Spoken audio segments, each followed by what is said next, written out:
Welcome back, everyone. We're going to be doing section 6.2 today. We're going to be doing something that is going to seem a little different. We're going to be dealing with 3 dimensions today, which is the first time, for the most part, that we've run into that in a calculus class. You won't hit too much 3-dimensional stuff until you hit 3rd semester calculus, and then almost everything is 3-dimensional at that point. So the idea is we're going to take a function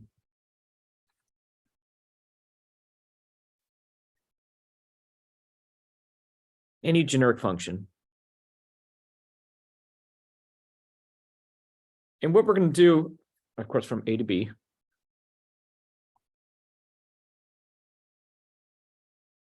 we're going to take the area under the curve, and we're going to whip it around an axis of some sort. In this case, we'll do the x-axis. And what's going to happen is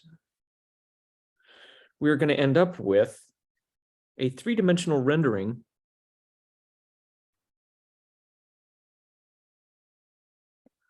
of this function, and we're going to end up with a volume of rotation or revolution. I've heard it called both. And we're going to start with the disk washer method. So we're going to learn one of 2 methods. For this section, it's disk washer. For section 6.3, we're going to learn a different method called cylindrical shells. One is not better than the other. It just depends on the on what you're trying to rotate and where you're trying to rotate it and stuff like that. Sometimes one is easier than the other. Sometimes they're both complicated. But we're going to go ahead and get started. And what we're going to do is we're going to break them up into pieces and spin them around. And when we spin them around, you can see we end up with these circles, where in this case, the radius of this circle is f of x. Now, that's not always going to be the case, but in this case, that is the radius of this circle. And I'm taking a chunk of it out. And what I want to do, and its thickness, by the way, so let's say it's this chunk right here, is dx. So this circle right here, after I find its area, is sticking up out of my piece of paper right here, a distance of dx. So super, super small, even thinner than the thickness of the ink in the pen that I'm using. And the idea is we're going to want to find the area of that circle. And r in this case is the f of x or y. And that's going to be a recurring theme as we're looking at this. And what we're going to do, we're going to start out by proving the volume of a sphere by doing exactly this. So I'm going to start by drawing a picture of a circle.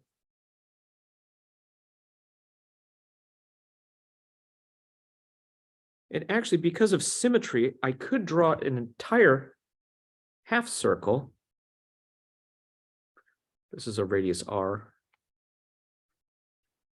And when I throw this around the x-axis, so we're going around the x-axis in this case. After I find the area under the curve, I'm going to end up with a whole bunch of circles, circle, circle, circle, and in general, they are going to be of thickness dx. Now, this function is the function y equals the square root of r squared minus x squared. So that's the equation of a circle. This is actually the top half, because you can see it's if it was y squared and I took the square root, I'd have plus or minus. The plus part is the top part and the minus part is the bottom part. But because I'm revolving it around the x-axis, I only need the top part. In fact, what I'm going to do, if you can see, if I just revolve this first part around, I'm going to get a half a sphere. And so because of symmetry, all I need to do is double that. So here is our circle that's generated, or our disk, and its radius in this case is here.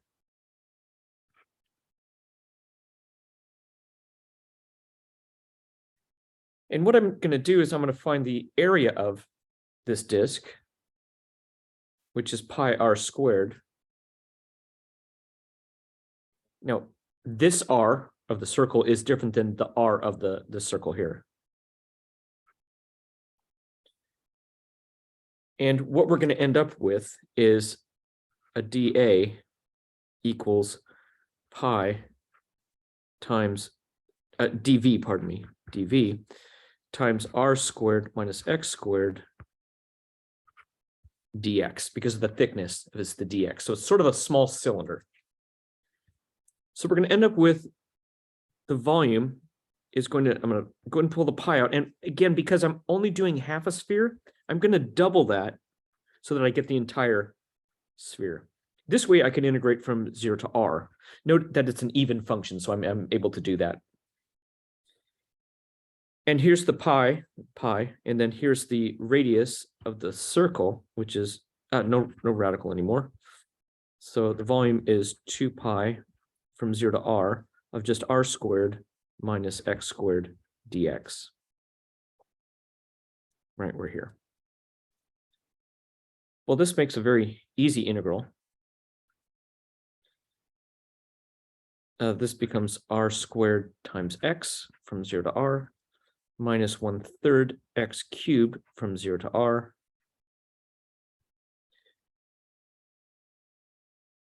This becomes r minus 0, so r times r squared is just r cubed.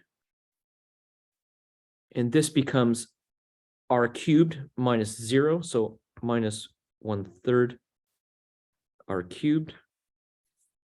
And 1 minus 1/3 is 2/3. And you can see 2 times the 2 gives the 4 pi over 3 r cubed, which is what we were trying to prove. Now, this isn't how the Greeks did it, of course.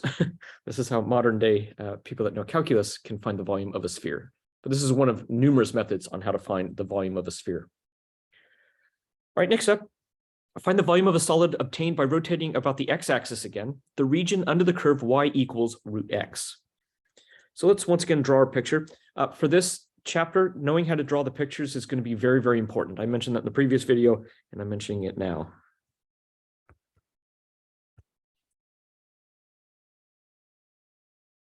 And this function looks like this. And we're going from 0 to 1.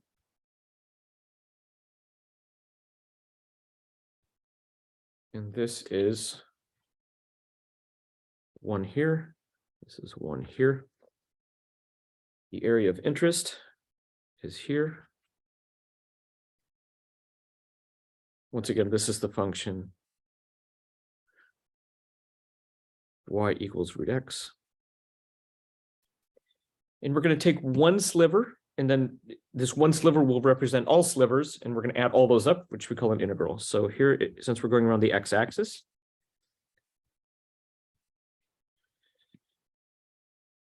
this is of thickness dx in this case. We're going to end up with our disk, where the radius of this disk is the root x,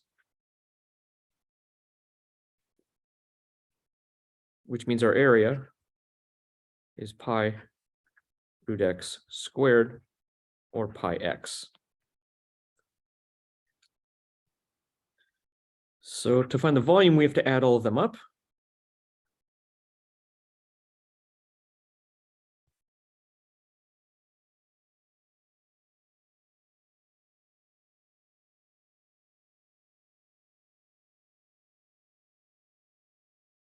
And we just end up with pi over 2. So the volume of rotating this function around the x-axis, you can see it kind of makes it like a little vase looking thing, like a bowl-ish type thing. All right, let's move on to the next one.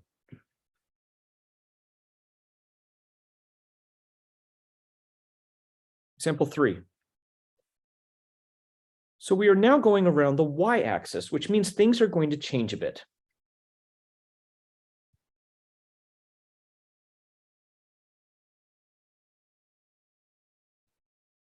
Now, I know that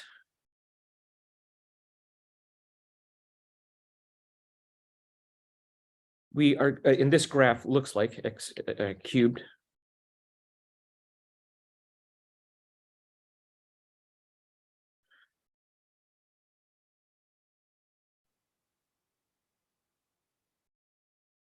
And I want to point out that it is bounded between y equals 8, that's up here,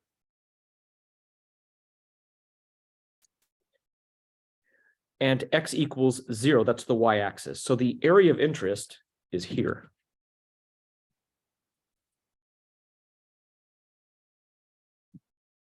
And to be clear, this function here is the y equals x cubed. However, because we're going around the y-axis, my sliver has to be perpendicular to the axis of rotation. So this is now a dy, which means my function needs to now be in terms of x is a function of y.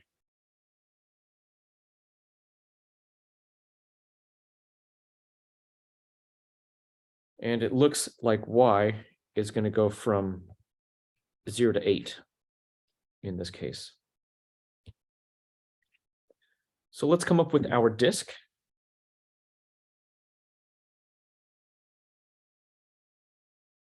Radius in this case is the cubed root of y, which makes the area equals pi y to the 1/3 squared. So this is going to be y to the 2/3.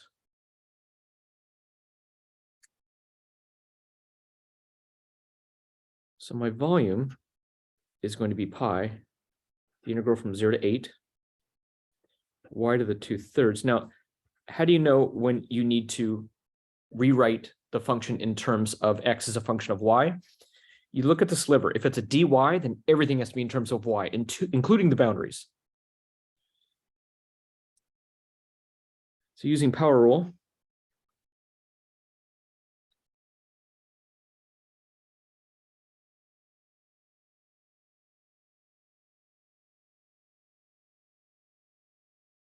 we have this here.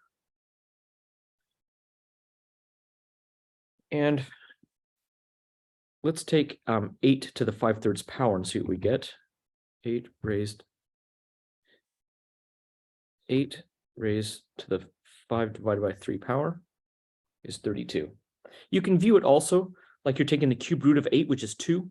2 to the 5th is 32. So this becomes 3/5 pi times 32 minus 0, which overall gives us 96 over 5 pi.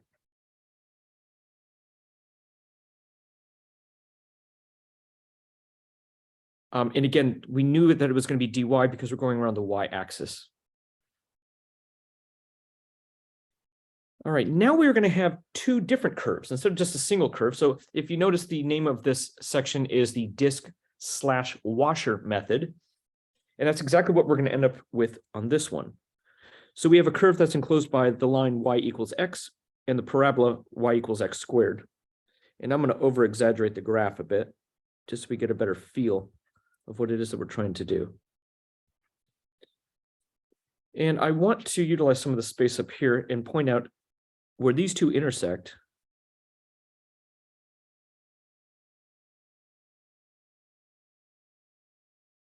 Is at x equals 0 and 1.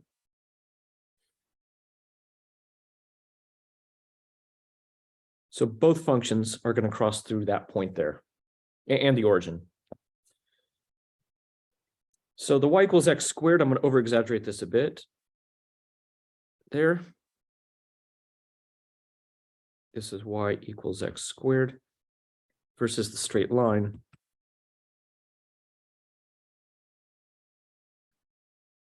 Y equals x. We are going around the x-axis again.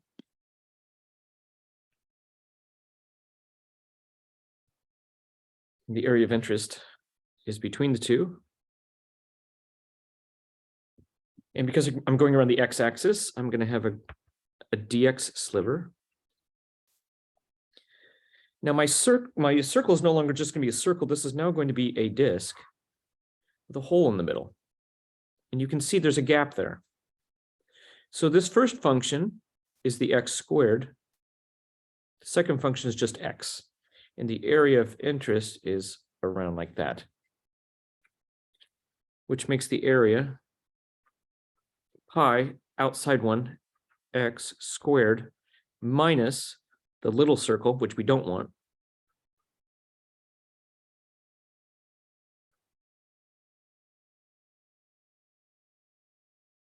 is there.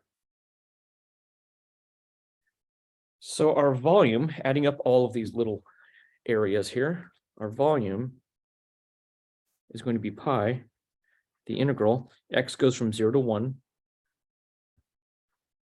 of x squared minus x to the fourth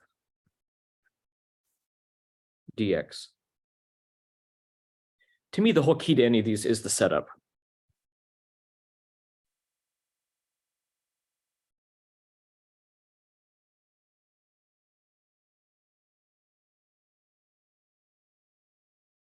And 1 minus 0 is just 1. 1 minus 0 is just 1. So we end up with pi over 3 minus pi over 5, which overall gives us 2 pi over 15.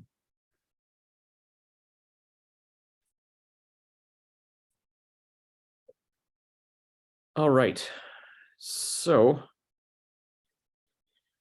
we have the region R that's enclosed by the same functions that we just did, right? X and x squared. However, this time we're not rotating about an X or a Y axis, we're rotating about another line. This is going to be a very different dynamic for us. In fact, the setup is quite different.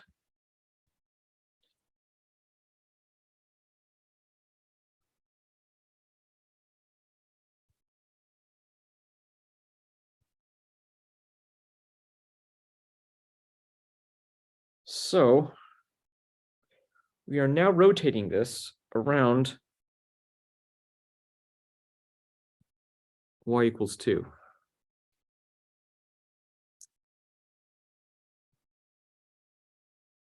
Same two functions, and again, I'm going to over-exaggerate.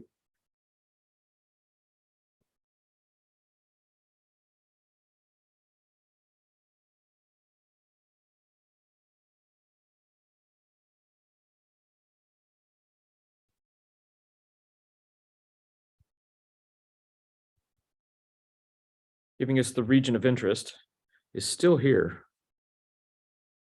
But now we're rotating around y equals 2.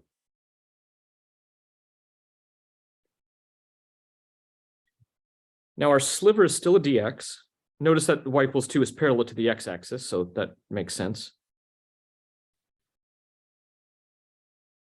Okay, and you can see we're going to have a nice large gap there. Make a great big washer here. This gap is represented here. This distance is going to be 2 minus the function x, because the top one is the straight line, x. So it's going to be 2 minus x is going to give me that gap there. This one is going to be 2, that's all the way down here, minus x squared.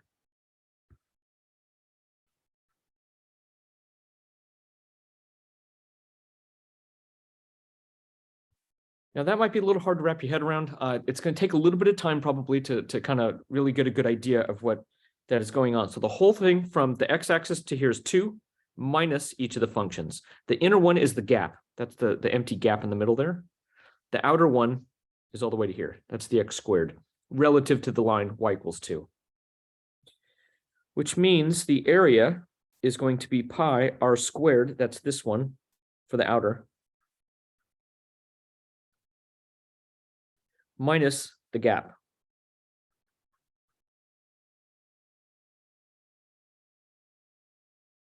And this is going to get a little messy.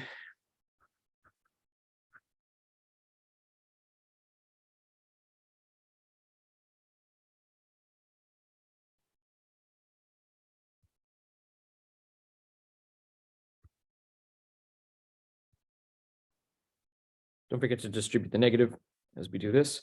And we end up with, when I combine up all my like terms,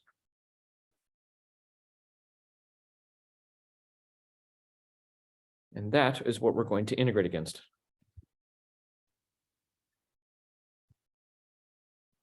So our volume is going to be pi.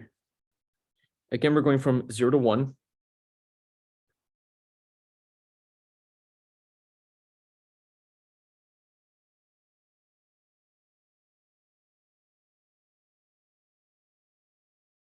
And we're going to end up with pi over 5 x to the 5th from 0 to 1 minus 5/3 pi x to the 3rd from 0 to 1 plus 4/2 pi, which will reduce obviously, x squared from 0 to 1. And because it's 1 minus 0, 1 minus 0, 1 minus 0, it's just going to be pi over 5. I'll write it this way, 1/5 pi minus 5/3 pi plus 2 pi, which gives us a total of 8 over 15 pi. Yeah, the hairy part is the setup, in my opinion. That's the part that gets a little crazy. All right, this last question is even more wacky, because now we're dealing with sideways parabolas and whatnot. Okay, so before we even start to graph this, let's talk about, first of all, this one, I know what that graph looks like. That's going to be a sideways parabola like this. This one's a little different. So let's analyze it a little bit more. So let's find the vertex.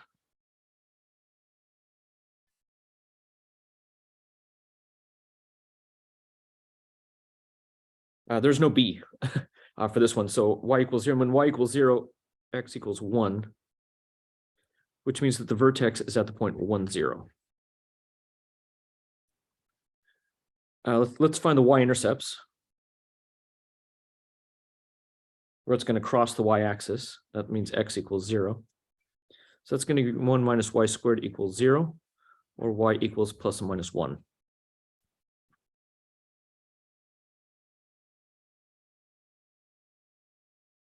And finally, let's find where the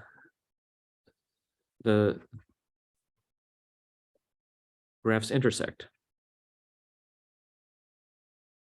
So I'm going to set these two equal to one another. So y squared equals 1 minus y squared.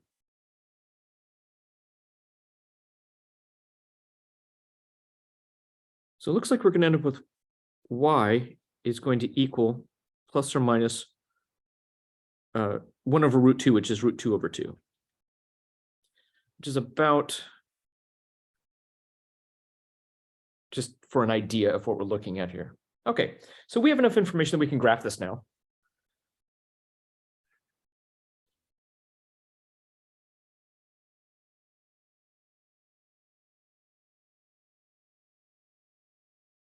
And let's talk about where they intersect. So I'm going to make this 1 up here. And so that is going to be -1 down there. And that is where, and we'll make this 1.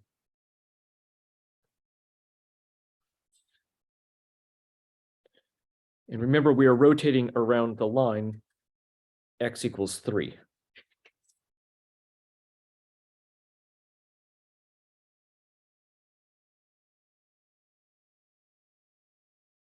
So we're going around this line here. All right, let's talk about this graph here. So its vertex is here at 1, and it's going to cross at 1 and -1.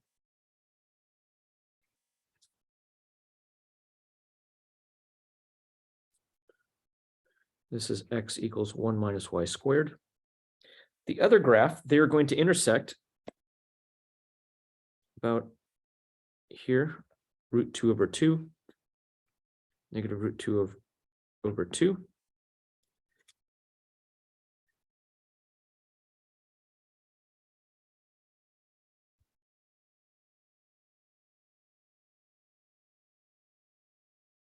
Giving us our area of interest is here.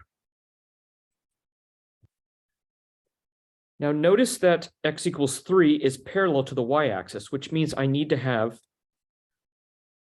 my sliver to be a dy.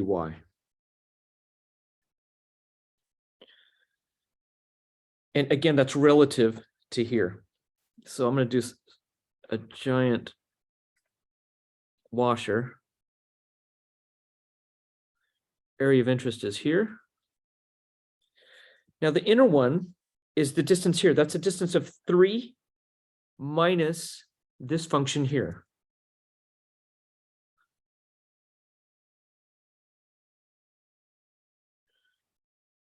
And the distance from here to here is going to be 3 minus y squared.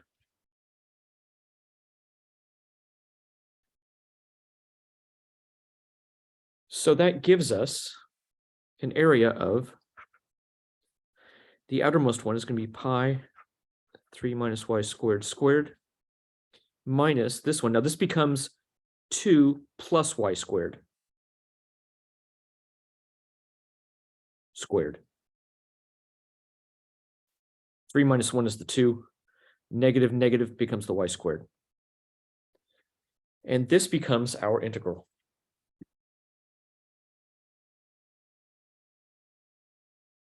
Here. So let's scoot that up a little. The volume becomes pi.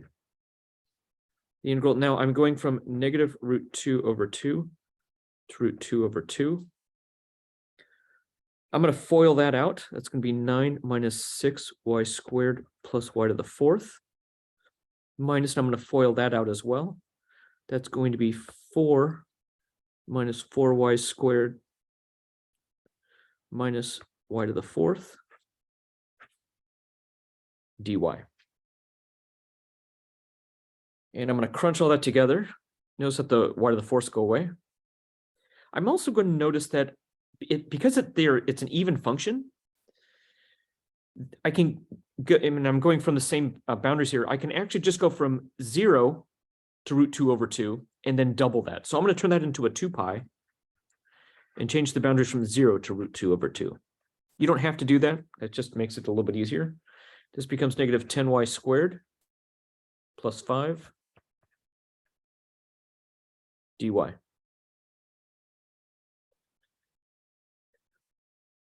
Which gives us 2 pi times negative 10/3 y to the 3rd from 0 to root 2 over 2 plus 5x, y, pardon me, 5y from 0 to root 2 over 2. And when you plug this in, by the way, that's 2 pi times everything, of course. And when you plug it all in and you crunch it all together, you're going to get 10 root 2 over 3 pi. Now, I want you to do the work for this. I want you to actually work it out. And also keep in mind that root 2 cubed is 2 root 2. And that'll make it a little bit easier. So I'm going to expect you to do that work and to work it all out. You got this.